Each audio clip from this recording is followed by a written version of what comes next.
الشیطان الرجیم بسم اللہ الرحمن الرحیم الحمدللہ الذی دل علی ذاتہ بذاتہ وتنزہ عن مجانست مخلوقاتہ وجل عن ملائمت کیفیاتہ الذی ذکرہ شرف للذاکرین وشکرہ فوز للشاکرین وطاعتہ نجات للمطیعین الذی اظہر الوجود من العدم ورقم علی لوح الانسان من اسرار القدم وعلمہ البیان ما لم يعلم ثم الصلاة والسلام والتحیة والإکرام على السید النبی الأمی العربی الہاشمی القرشی المکی المدنی المرتہی والتہامی السید البہی والسراج المضیء الکوکب الدری صاحب الوقار والسکینہ المدفون بأرض المدینہ العبد المعید ورسول المسدد المصطفى الامجد والمحمود الاحمد حبیب الہ العالمین وخاتم النبیین وشفیع المذنبین ورحمت للعالمین ابی القاسم محمد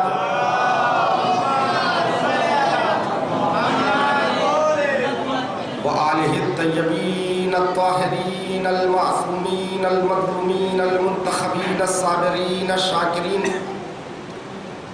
واللعنۃ الدائمۃ علی اعدائہم وغاصب حقوقہم ومنکر فضائلہم ومناقبہم ومصائبہم وعظمتہم وولایتہم اجمعین اما بعد فقد قال اللہ تعالی تبارک فی کتابہ الکریم وهو أصدق القائلين قوله الحق بسم الله الرحمن الرحيم يوم ندعو كل أناس بإمامهم صلوات پر محمد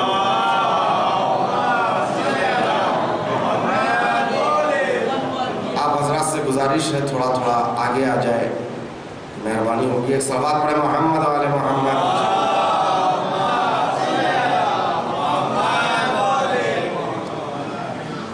حضرات کرام قدر مذکورہ آیہ کریمہ کے ذیل میں مسلسل ہماری گفتگو کا سفر جاری ہے۔ آج کی یہ رات شب اربعین ہے اور سرزمین کربلا آج جلوہ گاہ ولایت و امامت بنا ہوا ہے۔ عزیزان محترم، سب لوگ زیارت کے لیے جا رہے ہیں۔ پروردگار ہر کسی کو مظلوم کربلا کی زیارت سے مشرف فرمائے۔ زیارت کے لیے بھی یہی شرط ہے، عارفاً بحقہ، من زار قبر الحسین عارفاً بحقہ فلہ الجنہ۔ جو بھی قبر امام حسین علیہ السلام کی زیارت کرے گا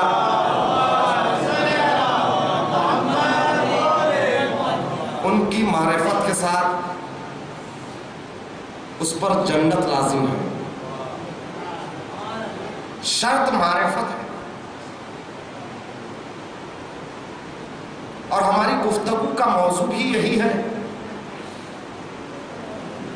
چونکہ قرآن کا یہ اعلان ہے قیامت کے دن ہر گروہ انسانی کو اللہ اس کے امام کے ہمراہ اس کو آواز دے گا۔ جو دنیا میں امام کا ہمراہ ہوگا آخرت میں وہی امام کے ساتھ محشور ہوگا،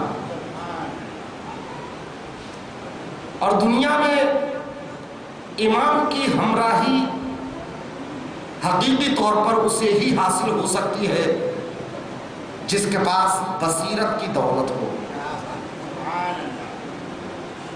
اس لیے کہ تقاضائے معرفت یہی ہے کہ انسان بابصیرت ہو۔ بصیرت یعنی انسان کا دل روشن، دل کی آنکھیں منور ہو تاکہ حقائق جیسے ہے ویسے وہ درک کر سکے۔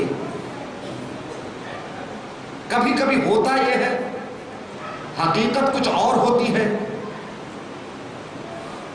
دکھتی کچھ اور ہے، تو ظاہری آنکھیں دھوکہ کھا جاتی ہیں، مگر جن کے دل روشن ہے وہ کبھی دھوکہ نہیں کھا سکتے۔ امام کی ہمراہی کے لیے بصیرت شرط اس لیے ہے کہ جس صراط مستقیم پر ہمیں چلنا ہے، جس کا رہبر امام معصوم ہے، اسی صراط مستقیم پر شیطان بھی بیٹھا ہوا ہے۔ اس لیے کہ اللہ سے شیطان نے مہلت مانگی اور کہا تیری راہ پر بیٹھوں گا اور تیرے بندوں کو بہکاؤں گا سوائے ان کے جنہیں تو نے خالص کیا۔ یعنی شیطان بھی یہاں پر ہار مان لیا ہے، جو اللہ کے خالص بندے ہوں گے ان کو میں بھی بہکا نہیں سکتا، اور اللہ کے خالص بندے وہی ہیں جن کے دل روشن ہیں۔ صلوات محمد والے محمد،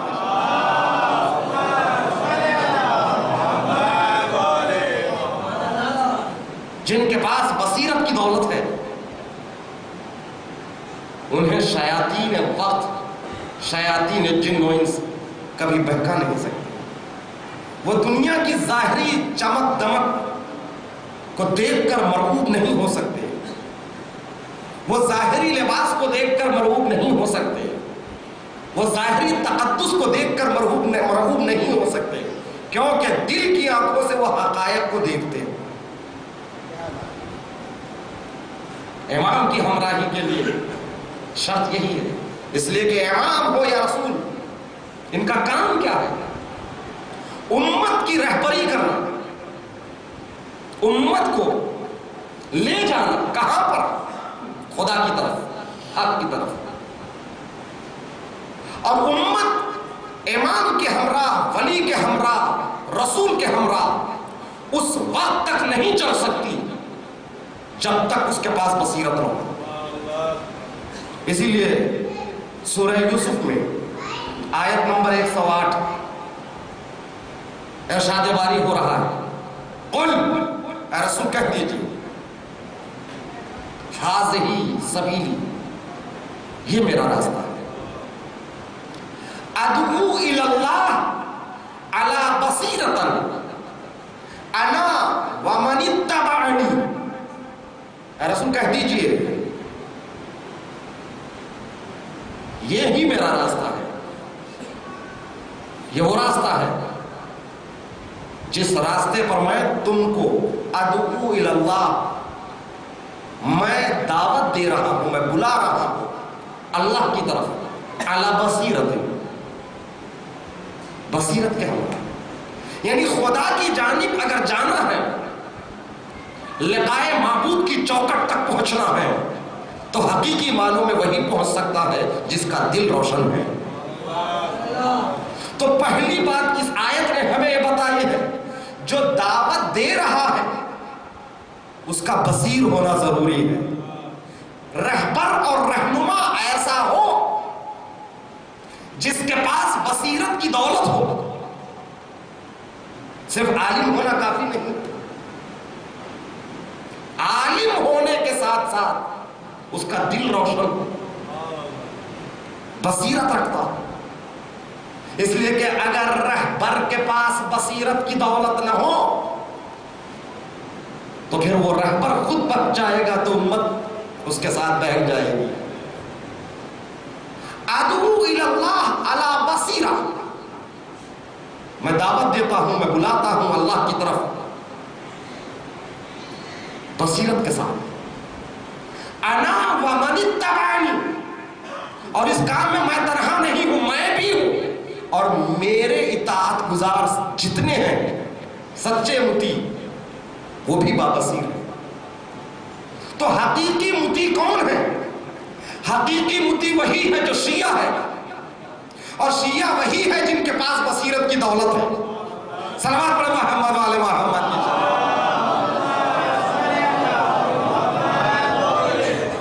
حق کو پہچان لیا، حق کو پہچاننے کے ساتھ پھر حق کی ہمراہی کرنا ضروری ہے. رسول اسلام ہے، ایک مرتبہ کہیں سے گزر رہے تھے،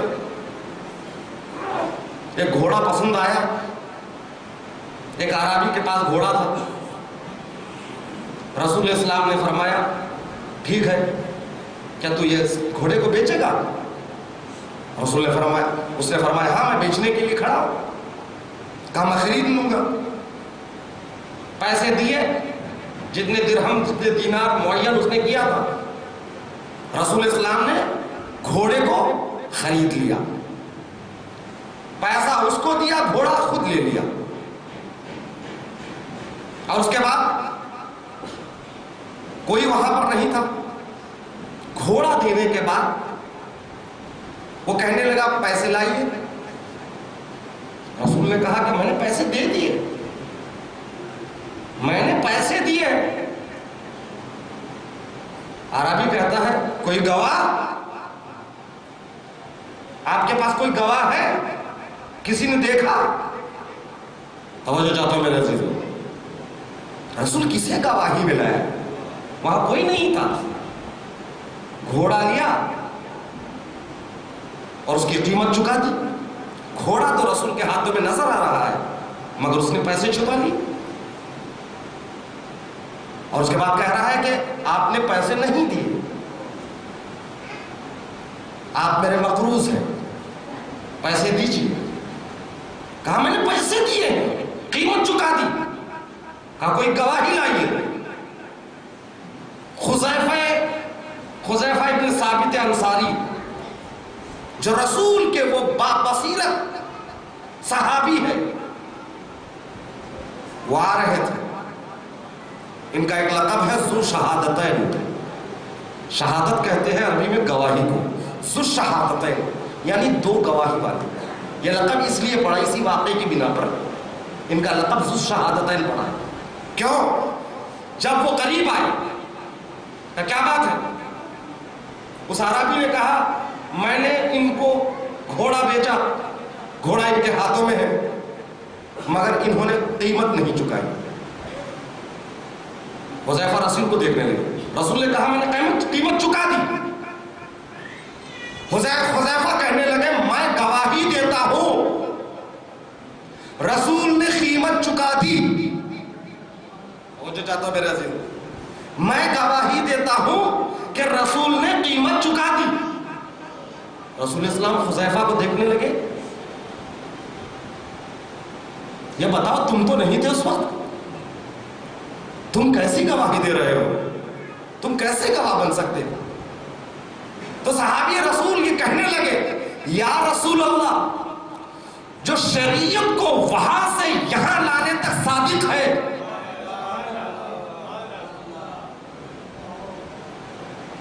جو احکام الہی کو ہم تک پہنچانے میں امین ہے، کیا وہ دنیائی معاملات میں جھوٹ بول سکتا؟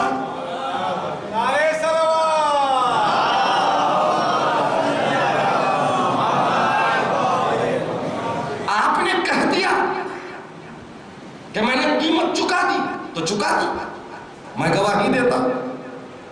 اسے کہتے ہیں بصیرت. کوئی اور ہوتا تو کیا کرتا؟ اسی طرح کا ایک اور واقعہ ہے. مدینے کے قریب ایک پہاڑ پر ایک زاہد عابد شب زندہ دار عبادت کر رہا ہے. اصحاب رسول آئے, کہنے لگے یا رسول اللہ, ایک شخص وہاں پہاڑ پر بیٹھ کر عبادت کر رہا ہے. رسول نے فرمایا اس کو قتل کر دو, اس کو قتل کر دو. پہلے کو بھیجا کہ آپ جائیے. وہ گئے, قتل کے ارادے سے گئے, تلوار نیام میں ہے. اس کے بعد تلوار کو نکالا, دیکھا وہ ہاتھوں کو بلند کر کے بارگاہ رب العزت کی دعائیں مانگ رہا ہے, گڑ گڑا رہا ہے. آگے پیچھے ہوئے, تلوار کو نیام میں رکھ لیا, واپس آ گئے. رسول نے پوچھا کیا قتل کر دیا تم نے؟ کہا نہیں. کیوں؟ وہ مصروف عبادت ہے, میں اس کو کیسے قتل کروں؟ وہ محو عبادت ہے, وہ سجدے کر رہا ہے. اچھا دوسرے کو بھیجو, آپ جاؤ. دوسرے جاتے ہیں, وہی عالم, عبادت. قتل کا ارادہ تو کیا, تلوار اٹھائی, مگر اس کی عبادت کو دیکھا, دوبارہ لوٹ آئے. رسول نے پوچھا کیا تم نے قتل کر دیا؟ کہا نہیں. کیوں؟ یا رسول اللہ کیسے قتل کروں؟ وہ عبادت کر رہا ہے, وہ عابد ہے, وہ زاہد ہے, وہ پرہیزگار ہے, میں کیسے قتل کروں؟ رسول نے علی سے کہا علی تم جاؤ. رسول جاتے ہیں, علی جاتے ہیں, تلوار کو نکالی, چاہا اس پر حملہ کرے, اور جیسے ہی اس نے علی کو دیکھا وہاں سے فرار کر گیا. جب دو آئے تھے وہ وہیں بیٹھا رہا. توجہ چاہتا ہوں میرے عزیزوں, جب علی پہنچے وہ وہاں سے فرار کر گیا. کیوں؟ وہ بھی جانتا تھا دولت بصیرت ان کے پاس ہے, وہ آنے والوں کے پاس بصیرت کی دولت نہیں ہے. کیوں؟ واپس آئے علی, رسول نے پوچھا قتل کر دیا؟ ہوتا تو قتل کرتا, وہ تھا ہی نہیں, میں ضرور قتل کرتا. وہ فرار اس لیے کیا, وہ علی ہے, کسی کی ظاہری عبادت کو نہیں دیکھے گا. رسول نے کہا قتل کر دو تو وہ قتل کرے گا. توجہ چاہتا ہوں میرے عزیزوں, کیوں؟ تب رسول نے کہا وہ عبادت کا ڈھونگ رچ رہا تھا, وہ ایک جاسوس تھا جو مدینے کے مسلمانوں کی جاسوسی کے لیے آیا تھا. صلوات پہ محمد والے محمد.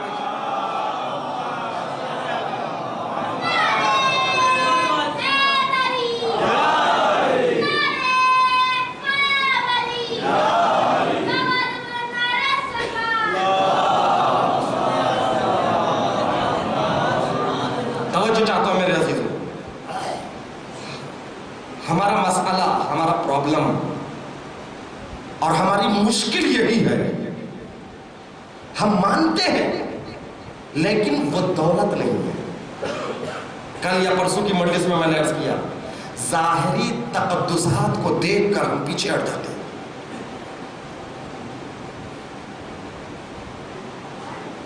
ظاہری تقدسات کو دیکھ کر, اس زمانے کی بات نہیں, آج کے زمانے میں, آج کے زمانے میں آج ہماری ذمہ داری کیا ہے؟ ان مجلسوں کے ذریعے پیغام کربلا کو عام کرنا ہے, پیغام حسین ابن علی کو عام کرنا ہے.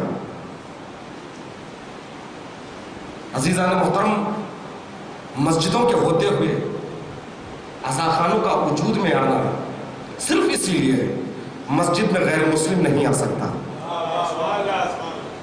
لیکن عزاخانے کے دروازے ہر مذہب, ہر مذہب کے لیے, ہر مسلک کے لیے کھلے ہوئے ہیں. یہاں دعوت دو, بلاؤ انہیں, یہاں آنے کے بعد انہیں حقائق سے آگاہ کرو. جو یہاں آ کر حسینی بنے گا وہ ہر بھر کر مسجد تک جائے گا.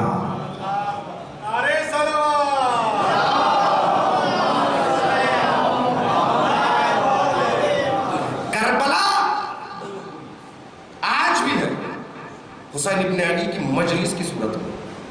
یہ فرش اعزا, یہ تسلسل کربلا کا نام ہے. بہت آسانی سے ہمیں فرش کی دولت نصیب ہو جاتی ہے تو ہم اس کی قدر نہیں ہے. قدر نعمت بعد زوال. پروردگار ہمیں کبھی اس نعمت سے محروم نہ فرما. یہ عظیم نعمت ہے فرش عطا. یہ امانت زینب ہیں. یہ فرش عطا. توجہ چاہتا ہوں میرے عزیزوں. ایسے ملک میں ہم اور آپ ہیں جہاں پر کم سے کم پابندی نہیں ہے مجلسوں پر. یہاں پر آتے ہیں، پیغامات سنتے ہیں، لیکن شرط ہے عزیزان محترم، میں ہمیشہ یہ کہتا چلا آیا ہوں، گھر سے مجلس تک آنا یہ کمال نہیں. گھر سے مجلس تک آنا یہ کمال نہیں ہے. کمال یہ ہے کہ مجلس کو گھر تک لے جانا ہے.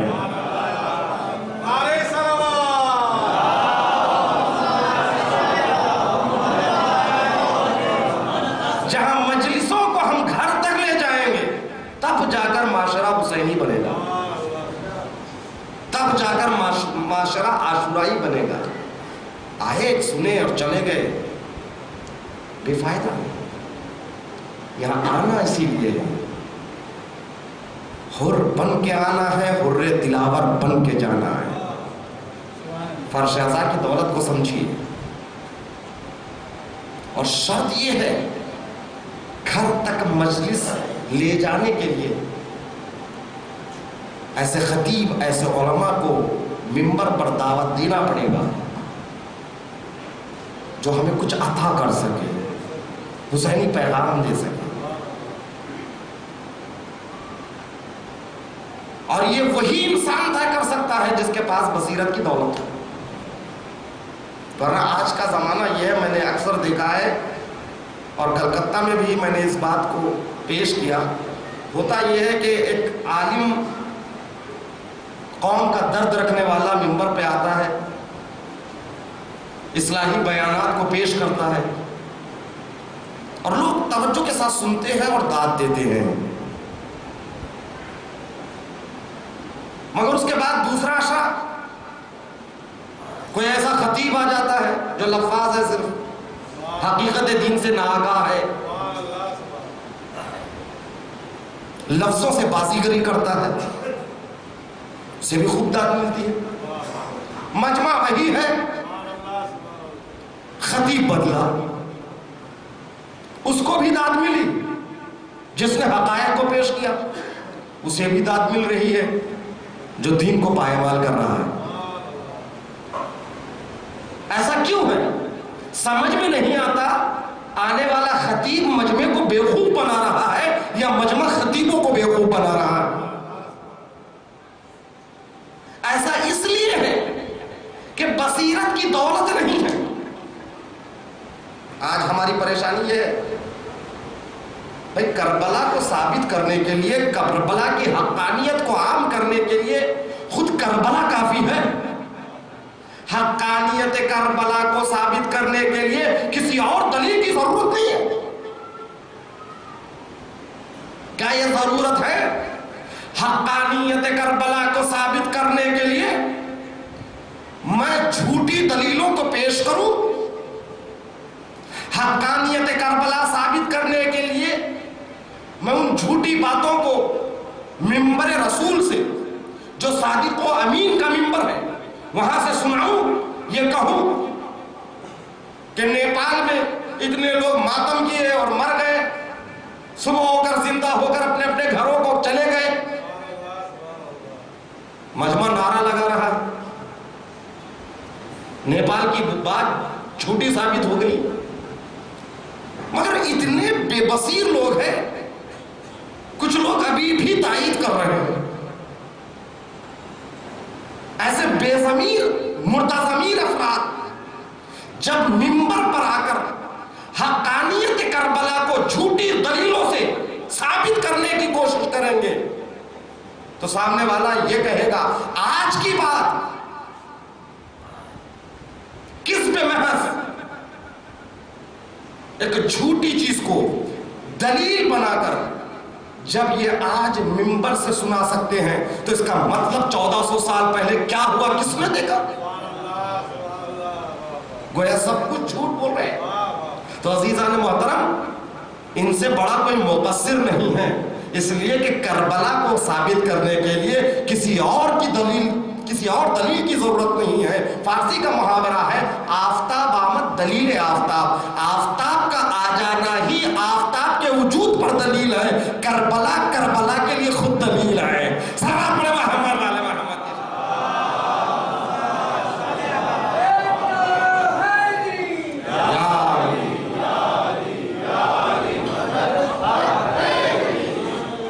کربلا کے چہرے کو خدشدار کرنا،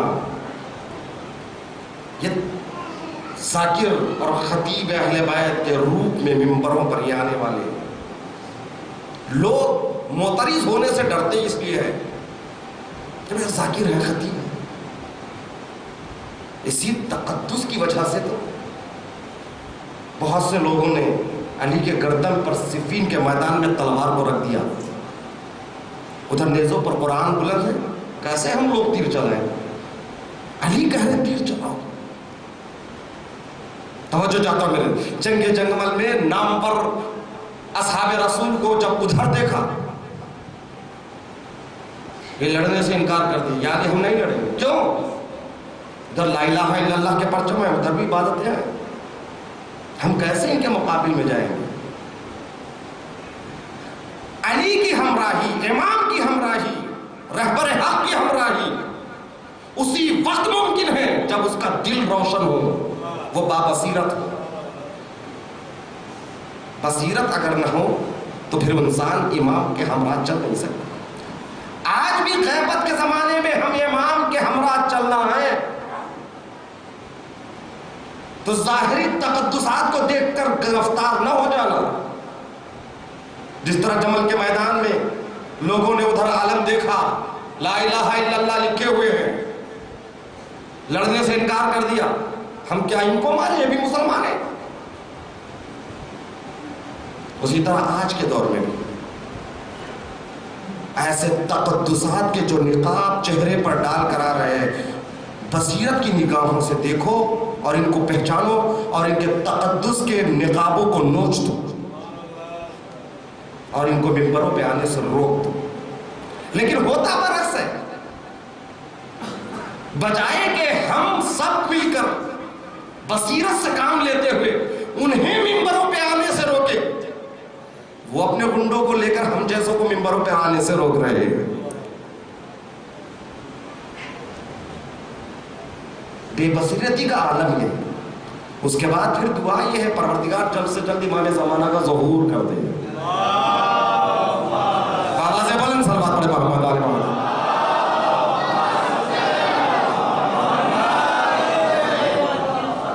تو بصیرت کی نگاہ پیدا کیجیے، کسے سننا ہے، کیا سننا ہے، کس سے دین لینا ہے، دین اہل دین سے لیجیے، دین کو اہل دین سے لینا ہے۔ یہ بصیرت اگر نہیں ہے تو پھر امام کی ہمراہی ناممکن ہے۔ اگر اصحاب میں بصیرت نہ ہو تو امام تنہا ہو جاتا ہے۔ ایک نہیں کئی شواہد موجود ہے تاریخ اسلام میں جہاں بصیرت نہ ہونے کی بنا پر بڑے بڑے اصحاب رسول، اصحاب امام وہ پیچھے ہٹ جاتے ہیں۔ سلیمان ابن سورت خزائی، یہ کون ہے؟ بہت بڑا نام ہے کوفے میں۔ امام حسین علیہ السلام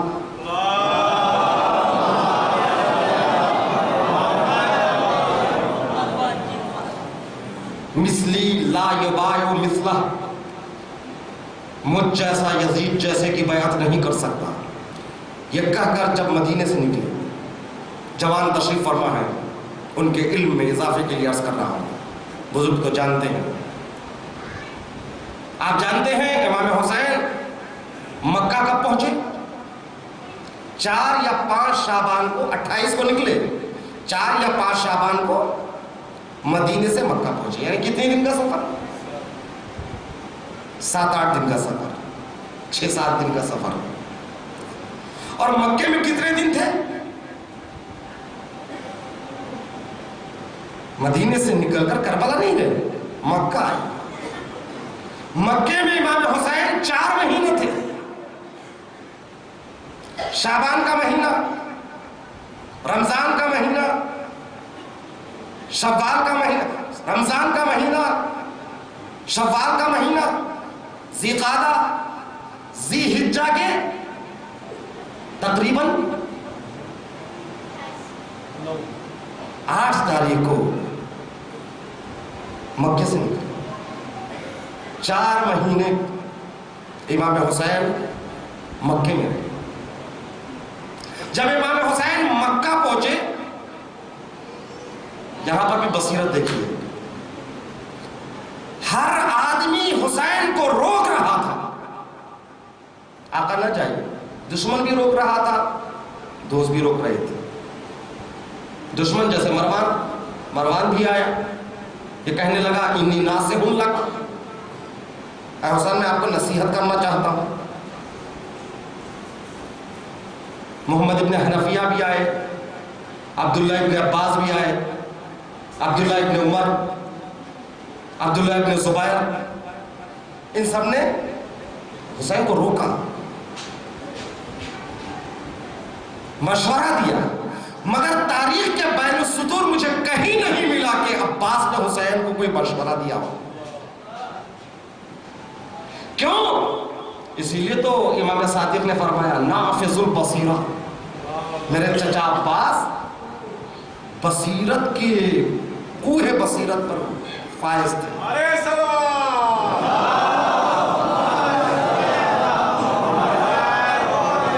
کیونکہ مولا عباس جانتے تھے یہ وہ نہیں ہے جسے میں مشورہ دوں، یہ وہ ہے جو حکم دے تو اس کی اطاعت کرنا مجھ پر واجب ہے۔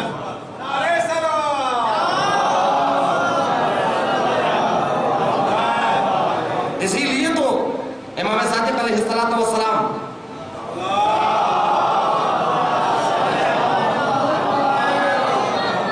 کوفے میں رہتے ہوئے جب کربلا زیارت کو جاتے تھے، تنہا امام ہیں جنہوں نے اپنی مرضی سے ہجرت کی ہے۔ پوری تاریخ اٹھا کر پڑھ لیجیے، سب کی ہجرتیں، رسول کی ہجرت، چونکہ دشمن رسول کی جان لینا چاہتے تھے، حکم خدا ہے رسول مکہ چھوڑ دو، یہ مجبوری تھی رسول کی۔ مولا کی ہجرت مدینے سے کوفہ، یہ مجبوری تھی۔ جنگ جمل کو گئے، بصرہ پہنچے، جنگ جمل کو فتح کرنے کے بعد پتہ چلا کہ وہاں پر لشکر شام جنگ کرنے کے لیے تیار ہے، ان کی فوج کوفے میں ہے، شیعہ کوفے میں ہے۔ پھر وہ جنگ ختم ہوئی، ایک تو دن کی جنگ نہیں، مہینوں چلی جنگ صفین، پھر اس کے بعد جنگ نہروان۔ یہ تمام باتیں مجبوری تھی مولا کائنات کی مدینے سے کوفے کو دارالخلافہ منتقل کرنا، اور بھی کئی علتیں اس کے علاوہ۔ امام حسن کوفے سے دوبارہ مدینے آ گئے، ہجرت نہیں کی۔ جتنی ہجرتیں دیکھ لی، امام رضا کو مشہد یعنی طوس بلایا گیا، 9ویں امام کو بغداد، 10ویں امام کو بغداد بلایا گیا، سامرہ 11ویں امام، 10ویں امام، یہ سب ہجرتیں خلفائے وقت نے اپنے نگرانی میں انہیں رکھنے کے لیے انہیں طلب کیا، لیکن 2 سال امام صادق علیہ السلام اپنی مرضی سے، تاکہ کوفے میں موجود شیعوں کو بلکہ مسلمانوں کو معارف اسلام، علوم آل محمد سے آشنا کرنے کے لیے وہاں پر قیام کیا، کوفے میں قیام کیا۔ اور یہ 2 سال جو کوفے میں انہوں نے گزارے، اور جو اہل سنت کے جو امام ہیں، امام ابو حنیفہ جن کا نام ہے نعمان، یہ 2 سال کوفے میں یہ امام صادق کے شاگرد رہے۔ اسی 2 سال کا حوالہ دے کر وہ اکثر کہا کرتے تھے لولا السنتان لہلک النعمان، اگر میری زندگی میں یہ 2 سال نہ ہوتے تو میں ہلاک ہو جاتا۔ تو امام صادق جب کوفے میں تھے وہاں سے ہر پنجشنبہ ہر جمعرات کربلا جاتے تھے، نجف جاتے تھے، نجف سے ہو کر کربلا جاتے تھے، ہمیشہ کا وتیرہ تھا، وظیفہ تھا۔ آپ انشاءاللہ جب کربلا سے مشرف ہوں گے، نہر فرات کے پیچھے ایک مقام امام صادق ہے، جو گئے ہیں وہ تائید فرمائیں گے۔ آپ تو بازار سے گزرنے کے بعد، پہلے وہ باغ امام صادق کے نام سے وہ جگہ مشہور تھی، وہ باغ تھا، ابھی باغ نہیں ایک جگہ ہے۔ شاید کبھی آپ کو خیال آیا امام صادق کا مقام کربلا میں کیوں ہے؟ وہ اس لیے ہے کہ ہر ہفتہ امام صادق کوفے سے نکل کر کربلا آتے تھے تو وہاں رکتے تھے، وہاں پر لباس بدلتے تھے، وہیں پر دریا میں جو نہر فرات ہے وہاں غسل کرتے تھے، غسل زیارت۔ غسل کرنے کے بعد وہاں سے پاپیادہ امام حسین کی زیارت کو اور مولا عباس کی زیارت کو جاتے تھے، کیونکہ ہمیشہ آنا جانا تھا، اس لیے امام صادق نے اس جگہ کو خرید لی تھی، اسی لیے اس باغ کو باغ امام صادق کہتے ہیں۔ عرض یہ کرنا ہے کہ اتنے 2 سال کے اندر کئی مرتبہ امام صادق کربلا گئے، اور جو زیارت وارثہ ہم پڑھتے ہیں یہ امام صادق نے ہمیں بتایا، اور مولا عباس کی جو زیارت ہے نا،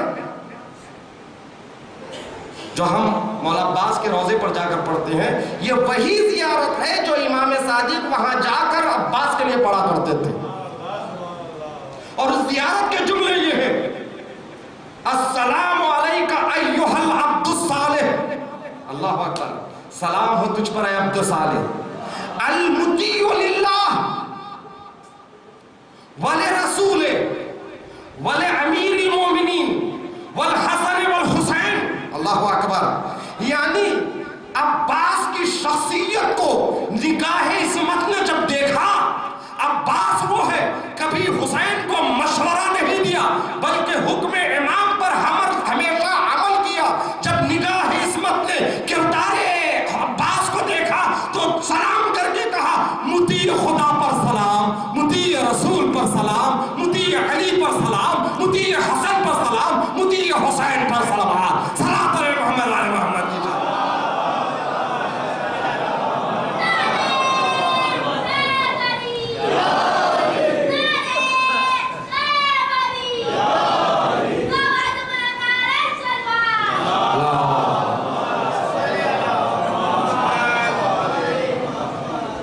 ایھا العبد الصالح، اللہ اکبر۔ جانتے عبد صالح کسے کہتے ہیں؟ اللہ کا نیک بندہ، صالح بندہ۔ کون کہہ رہا ہے؟ ہم کسی کو بھی کوئی بھی لقب نواز دیتے ہیں، جب خوش ہوتے ہیں تو بہت تعریف کرتے ہیں، ان کی مجلس بہت پیاری مجلس ہے، جب معاملہ خراب ہو جاتا ہے وہ بھی کوئی مجلس پڑھتے ہیں۔ توجہ چاہتا ہوں میرے عزیز، ہمارا کوئی معیار نہیں، امام جس کو جو لقب دے دے وہی حقیقت امر ہے۔ نعرہ صلوات،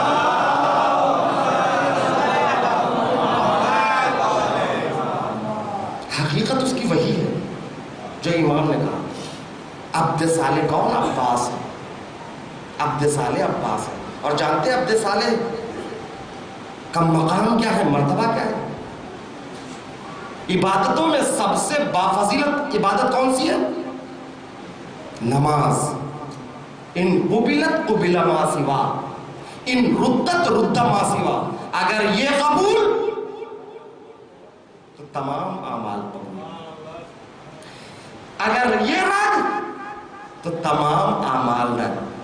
یہ کب قبول ہوگی، یہ کب رد ہوگی؟ اگر نماز ولایت ائمہ کے عقیدے کے ساتھ پڑھی جائے گی وہ نماز قبول۔ توجہ چاہتا ہوں میرے عزیز، پیغام کربلا بھی یہی ہے۔ شب عاشور امام حسین نے فرمایا انی احب الصلاۃ، میں نماز کو دوست رکھتا ہوں۔ ممبروں پر آ کر پیغام کربلا عام کرنے والے ذاکروں کو کی یاد نہیں ہے؟ امام حسین نے روز عاشور شب عاشور کہا انی احب الصلاۃ۔ توجہ چاہتا ہوں، ہمارے جلوس جب نکلتے ہیں جلوسوں میں بچوں کے حوالے میں ایک کٹ آؤٹس ہونا چاہیے جس پہ یہ چیزیں لکھی، حجاب سے متعلق، عزت کی زندگی ذلت کی موت سے بہتر۔ امام حسین علیہ السلام کے جو انٹرنیشنل پیغامات ہیں، بین الاقوامی پیغامات ہیں، ان پیغامات کو لکھے انگلش میں، ہندی میں، نیچے لکھے امام حسین، اور ان پیغامات کے ساتھ جلوس آگے بڑھے، تاکہ ہم جلوس نکالتے کیوں ہیں؟ مقصد کیا ہے جلوس کا؟ اگر جلوس نکالنے کا مقصد یہ کہ عزاداری کرنا ہے تو عزاداری ہم یہاں پر چھت کے نیچے عزاخانے میں بیٹھ کر کر رہے ہیں، ماتم کرنا ہے تو ماتم بھی کر رہے ہیں۔ جلوس لے کر روڈ پر جانے کا مطلب کیا ہے؟ مطلب یہ ہے، مقصد یہ ہے کہ یہاں ہم خود اپنے آپ کو سنوارتے ہیں اور اس کے بعد پیغام کربلا کو دوسرے تک پہنچانے کے لیے باہر آتے ہیں۔ جلوس لے کر سڑک پر آنے کا مطلب یہی ہے کہ جو پیغام کربلا ہم یہاں بیٹھ کر خود سیکھتے ہیں، اس پیغام کو باہر جا کر دیگر اقوام کے سامنے پیش کر رہا ہے۔ کیا ہم یہ کرتے ہیں؟ کبھی کبھی تو ایسی ایسی حرکتیں ہو جاتی ہیں۔ میں یہاں کی کسی جلوس میں شرکت نہیں کیا، دوسری جگہوں کی بات کر رہا ہوں۔ راستہ چل رہے ہیں، ہنس رہے ہیں، مذاق کر رہے ہیں، گفتگو ہو رہی ہے، اور دیگر اقوام کے لوگ کھڑے ہو کر ہمارے جلوس کو دیکھ رہے، وہ ہنس رہا ہے، وہ مذاق کر رہا ہے، وہ باتیں کر رہا ہے۔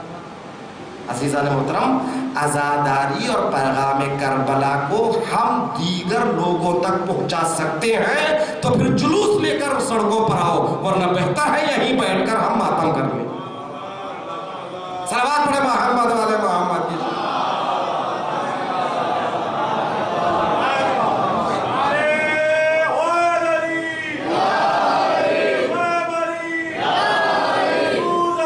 یا علی